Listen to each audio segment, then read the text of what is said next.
Olá, nós somos o sétimo grupo. Escolhemos um artigo que tem como título Formação do Indivíduo, Consciência e Alienação. O ser humano na psicologia de Leontief.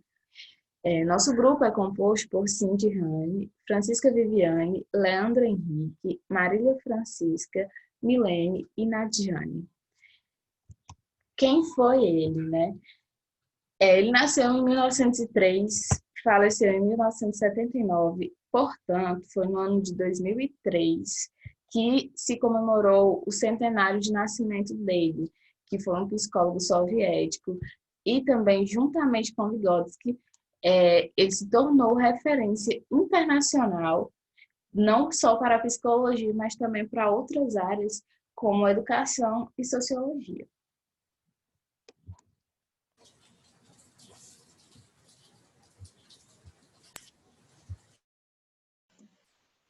Vou falar aqui alguns aspectos analisados no artigo, as suas implicações para a reflexão e debate, né, do mesmo. A primeira é a diferença entre a formação do indivíduo humano e a ontogênese animal. O segundo ponto é a relação entre a estrutura da consciência e a estrutura da atividade. E o terceiro ponto para reflexão é a questão da alienação como um fenômeno social e histórico. O autor defende que a interpretação segundo a qual trabalhamos de Leontief dão continuidade ao desenvolvimento da mesma corrente psicológica inaugurada por Vygotsky.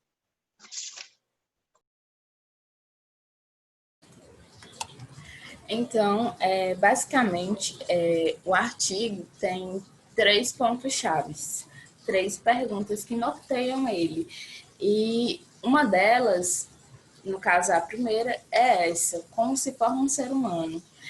E aí, são coisas bem interessantes.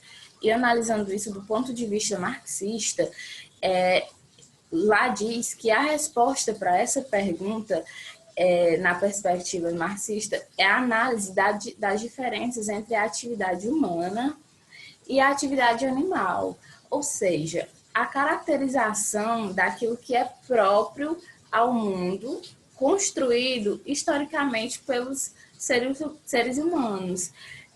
Indagar sobre o que diferencia o gênero humano das espécies animais é indagar sobre o processo histórico de construção, principalmente da cultura, porque é por meio dessa construção que o gênero humano vai humanizando o seu mundo e humanizando a si próprio.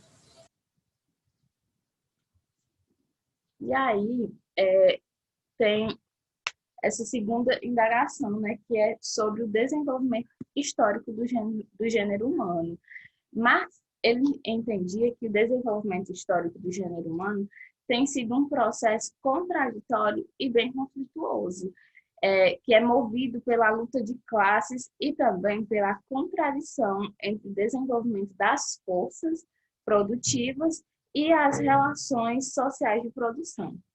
Uma das maneiras como ele pode ser entendido, o conceito de liberdade, é justamente que o gênero humano constrói sua liberdade à medida que os processos sociais sejam frutos de decisões coletivas e também conscientes, né? Diferenciando dos processos naturais, espontâneos e também superando os processos pelos processos sociais alienados nos quais aquilo que é social e, portanto, criado pelos seres humanos dominem estes processos como se fossem forças naturais e incontroláveis, como um terremoto, um furacão, a erupção de um vulcão.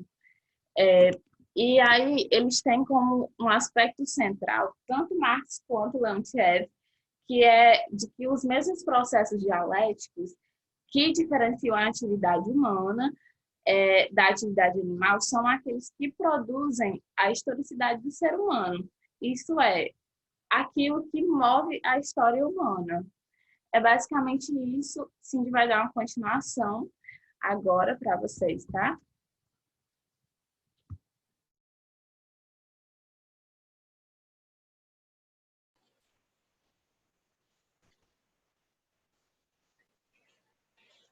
Vou começar com uma afirmativa fundamental para todo esse estudo, que diz que a atividade humana, ela, desde o seu início, ela foi sempre coletiva. É uma afirmativa de total importância e fundamental para se basear o artigo. E através dessa produção, né, aliás, dessa atividade coletiva de trabalho, ocorreu essa produção de instrumentos e essa produção de relações sociais, porque houve a necessidade do ser humano dessa interação social, não são necessidades ditamente humanas, como fome, sede, sono, mas necessidades que auxiliam ao convívio humano, à interação social. E daí também foi onde se forma, né, a forma da linguagem humana, que é a fala, a principal forma de linguagem humana que é a fala, né? E é fundamental também, a fundamental forma de linguagem humana. E daí, todo esse processo foi chamado por Marx como processo de objetivação, que na linguagem de Marx, agregada por Leontiev, ele diz que esse processo é um processo de reprodução e produção e reprodução da cultura humana, tanto material como instrumentos, tipo colher, caneta, como não material, como a fala. E essa produção e essa reprodução da vida em sociedade dita. E também teve todo esse processo de apropriação, que esse processo de objetivação da cultura humana, ele não existe sem o seu oposto e que, ao mesmo tempo, é seu complemento, que é o processo de apropriação dessa cultura pelos indivíduos. Leontiev, ele foi o psicólogo que melhor estudou e caracterizou a importância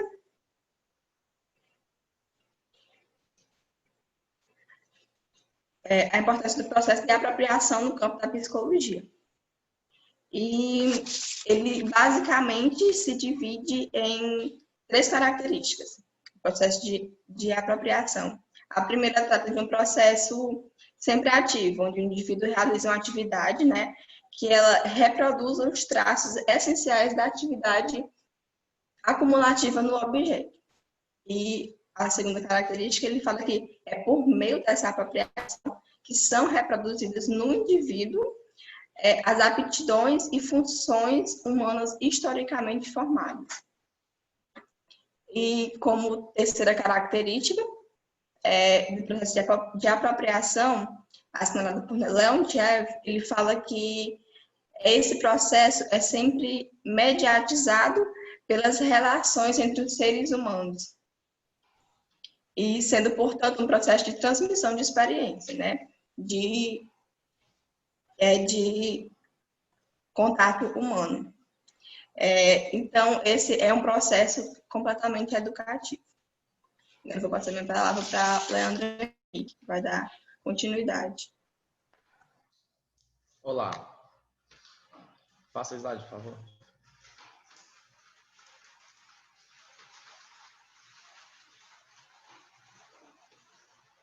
A estrutura da atividade é a estrutura da consciência.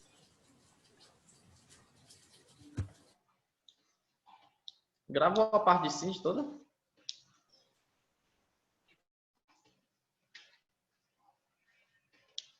A estrutura da atividade é a estrutura da consciência.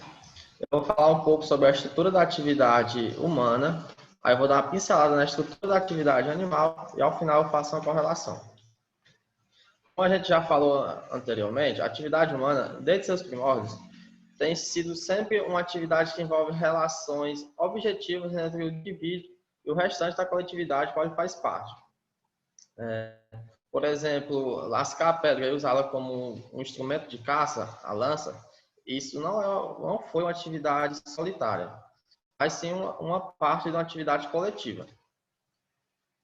Já a estrutura da atividade animal sempre se caracteriza por uma relação imediata entre o motivo da atividade, que é aquilo que leva o animal a agir, o objeto da atividade, aquilo para o qual se dirige a atividade do animal. Por exemplo, um predador, quando está com fome e vê uma possível presa, ele age de maneira a abater essa presa e dela se alimentar.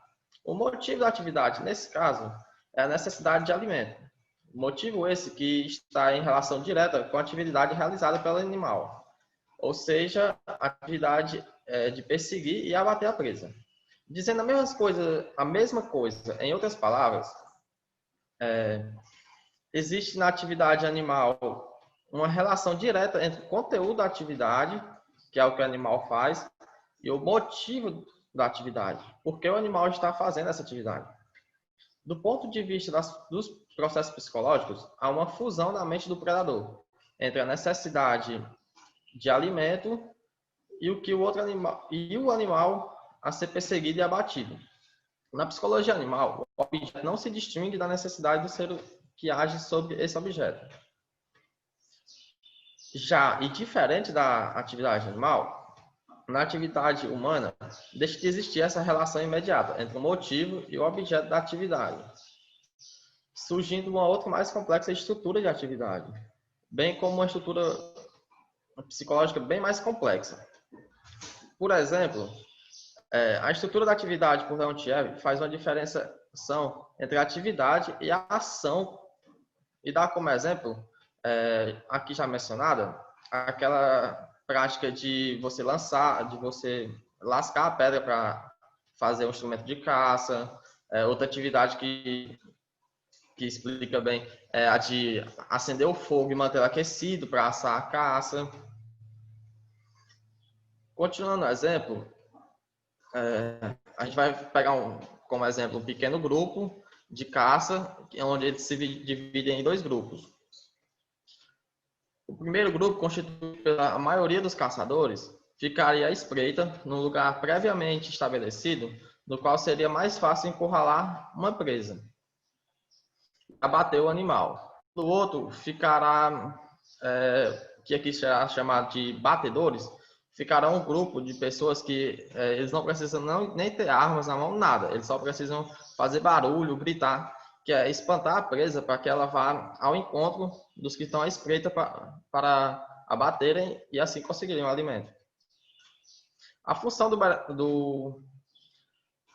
batedor, no caso, como a gente tem muito aqui nos interiores, aqui no meu interior a gente chama ataiar, né? Minha avó antigamente, quando era para pegar a galinha, ela falava: meu filho, ataia aí a galinha até ela vir para cá. A gente fazia barulho e tudo, a galinha lá para perto dela, pegava a galinha. É o mesmo exemplo que eu estou dando.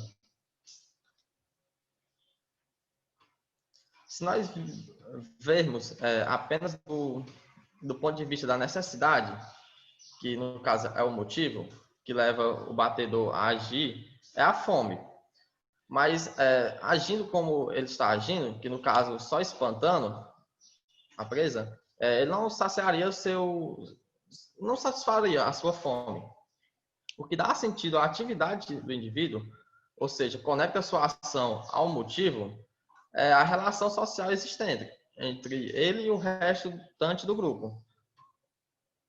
Em outras palavras, o conjunto da atividade social. Somente como parte desse conjunto é que a ação do indivíduo adquire um sentido racional.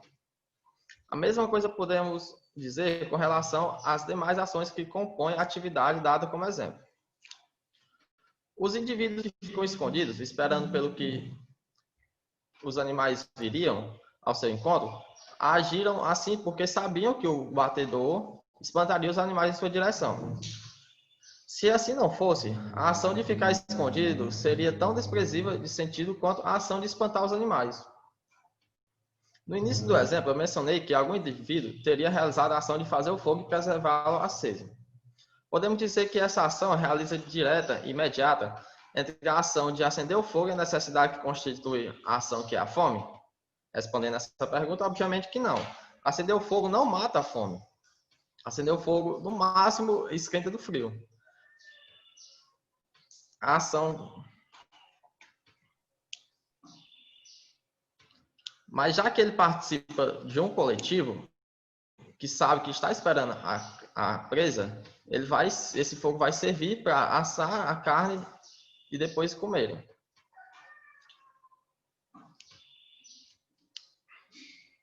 É, portanto, para Leontiev, um processo no qual não há uma relação direta entre o motivo e o conteúdo, ou objeto dessa ação. No caso, é chamado de ação para Leontiev. A ação só existe como integrante de um todo maior, que é a atividade. Essa é a atividade para Leontiev. A única situação na qual não há distinção entre a ação e a atividade é aquela na qual a atividade é composta de uma única ação, como no caso do indivíduo que produz o fogo para se aquecer. Na grande maioria das situações, porém, atividades humanas são constituídas por um complexo conjunto de ações. E aqui eu termino minha parte.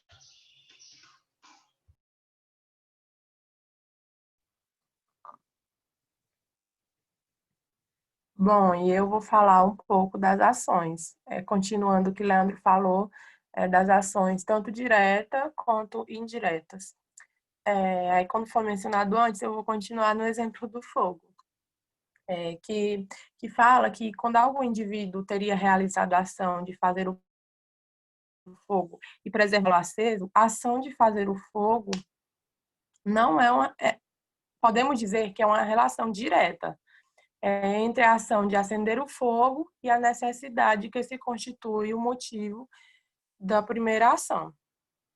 Mas aí, obviamente que acender o fogo não mata a fome, seria uma relação direta apenas se o indivíduo estivesse com frio e acendesse o fogo para se aquecer. Uma ação é, portanto, para Leontiev, um processo na qual não há uma relação direta entre o motivo e o conteúdo, ou objeto dessa ação. A única situação na qual não há distinção entre ação e atividade é aquela na qual a atividade é composta de uma única ação, como no caso do indivíduo que produz o fogo para se aquecer. Porém, na maioria das situações, as atividades humanas não são constituídas por um complexo conjunto de ações. Aí, já deixando mais esse lado, das ações de lado, eu vou entrar um pouquinho no outro, adentrar um pouquinho. Aí ele fala também, né, que é para a gente falar um pouco dos aspectos afetivo, emocional do agir humano. Aí elas estão mais diretamente dependentes sentido da ação. Isso quer dizer que uma mesma ação pode vir acompanhada de diferentes emoções, o sentimento e sentimento, dependendo do qual seja a atividade que constitui a totalidade que dá sentido a essa ação. E é isso, meu é bem pequenininho. Passar para a Viviane.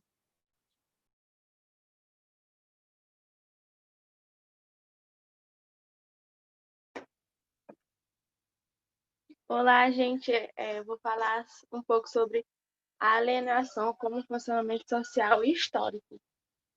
Então, ao analisar o processo histórico de desenvolvimento da consciência humana, Leontiev mostra que a divisão social do trabalho é a propriedade privada conduzir historicamente uma determinada forma de estruturação da consciência. Como Leontiev usou a expressão sentido pessoal, convém desfazer desde já possíveis equívocos, especialmente levando-se em conta o idealismo subjetivista, que tão largamente se encontra difundido no campo da psicologia.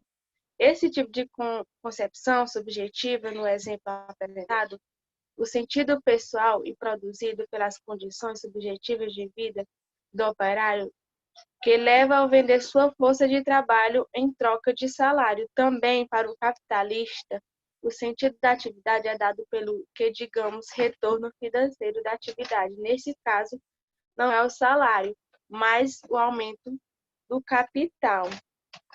Por exemplo, o sentido do trabalho do operário será para ele o mesmo, esteja ele trabalhando em uma fábrica de tecidos ou em uma fábrica de armas, ou em uma fábrica de remédio que salva vidas, pois o sentido de seu trabalho é determinado pelo quanto ele recebe, não pelo que ele produz. É isso. Vou passar para minha colega. Bom, gente, vou falar sobre esses 3 tópicos: o sentido do trabalho do operário, o capitalismo e a atividade produtiva capitalista. Só um minutinho.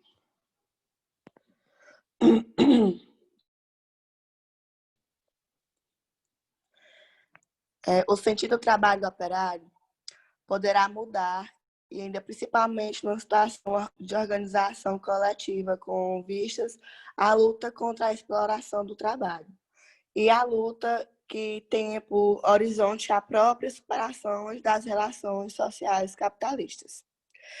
E também para o capitalista, o sentido da atividade é dado pelo que digamos retorno financeiro da atividade, que neste caso não é só o salário, mas o aumento do capital. E de qualquer forma, como assim dado ocorre ao operário na utilidade social daquilo que é fabricado, com que se refere o sentido da atividade empresarial. Aí tem a atividade produtiva na sociedade capitalista, que ela é essencialmente movida pela lógica econômica da produção do capital, e que isso, por fim, determina o sentido dessa atividade.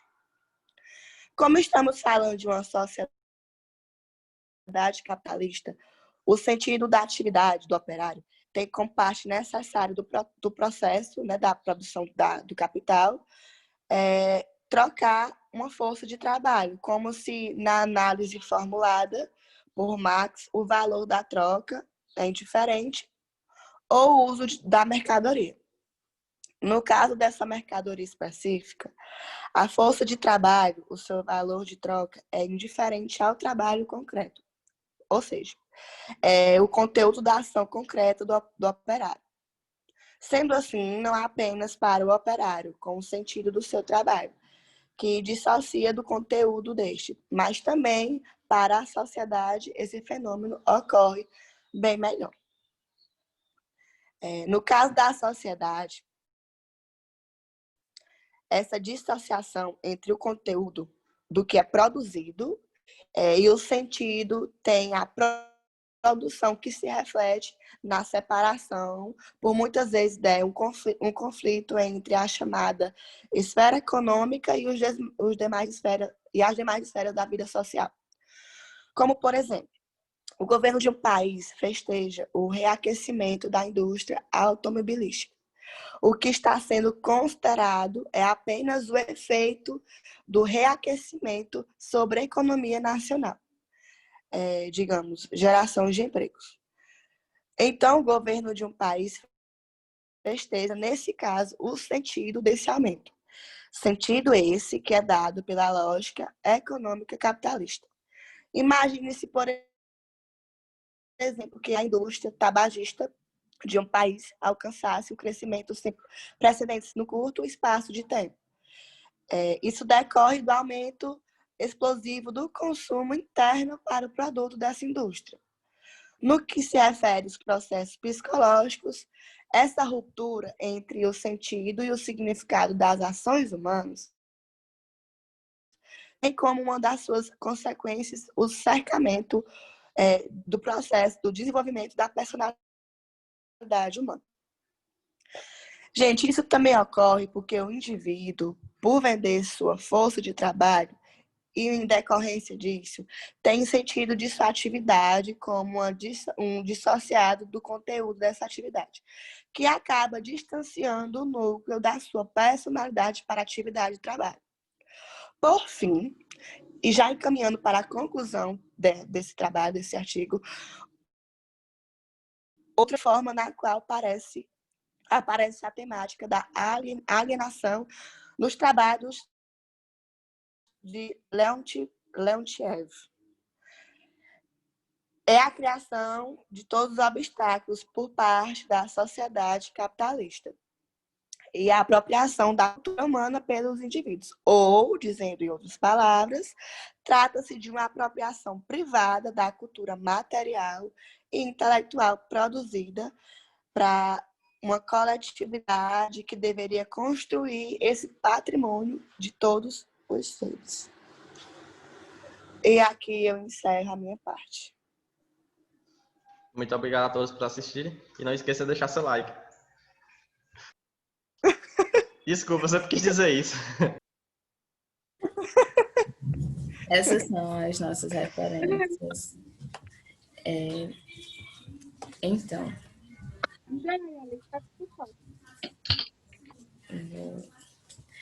Então, galera, qualquer dúvida que vocês tiverem, vocês podem anotar e perguntarem no nosso debate. A gente também vai disponibilizar esse slide para que vocês possam ter acesso. Agradecemos toda a audiência e muito obrigada.